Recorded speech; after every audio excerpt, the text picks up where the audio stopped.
La Parure, the necklace, by Guy de Maupassant. There are lives that begin, not with tragedy, but with quiet disappointment. This is one of them. Her name was Mathilde Loisel. She was beautiful.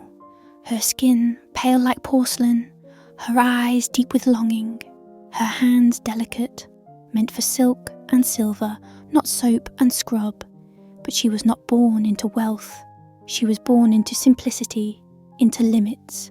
She carried inside her a terrible ache, not for love or peace, but for elegance, for admiration, for everything grand. She imagined herself draped in velvet, surrounded by chandeliers, her laughter rising among gilded walls.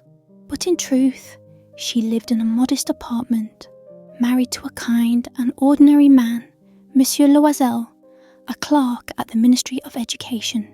He adored her, but adoration could not fill the aching void of her unmet dreams. She wore her discontent like perfume, quiet, invisible, but always present. And when she sat at the dinner table, across from her husband, spooning thin stew, she was not truly there. Her mind wandered to ballrooms, to jewels, to the life she felt had been withheld. Then, one evening, something arrived that would change everything. A letter, an invitation to the minister's ball. Her husband beamed with pride as he handed it to her. At last, he thought, a night of joy for her, but she did not smile. She stared at the invitation with dread. "I have nothing to wear," she whispered. So he gave her what he had saved, 400 francs. It was meant for a rifle. He gave it to her without hesitation. She bought a beautiful dress, satin and cream-coloured, fitting her like a dream. She admired herself in the mirror and for a moment felt alive. But days before the ball, the sadness returned. "I have no jewels," she said. "No necklace, no earrings. I'll look poor." Her husband, always gentle, suggested, "Why not borrow something?" And so she went to her wealthy friend, Madame Forestier. She was welcomed kindly, and when she asked to borrow something beautiful, her friend opened a box lined in black velvet. There it was, a diamond necklace, dazzling, perfect, just like the dream. Mathilde's heart beat faster as she fastened it around her neck. At the ball, she was everything she had ever longed to be, admired, desired, radiant. She danced, she laughed, she lived as though her life depended on that one night. But as the evening ended and dawn crept into the sky, they returned to their modest home, and standing before the mirror, still glowing from the dream, she gasped. The necklace was gone. They searched everywhere, no sign of it. In panic and shame, they decided to replace it. They found an identical necklace.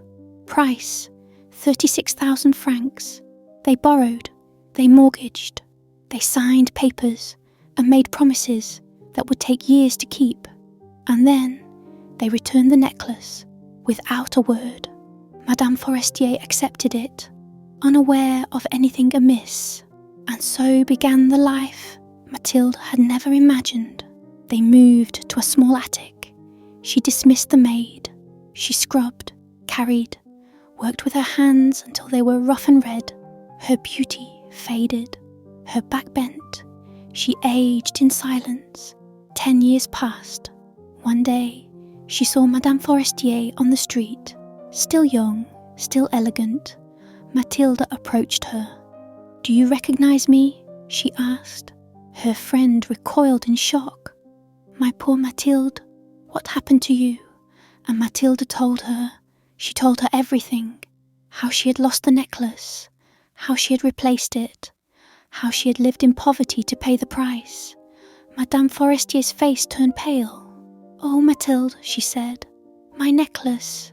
It was fake, paste. It was worth no more than 500 francs.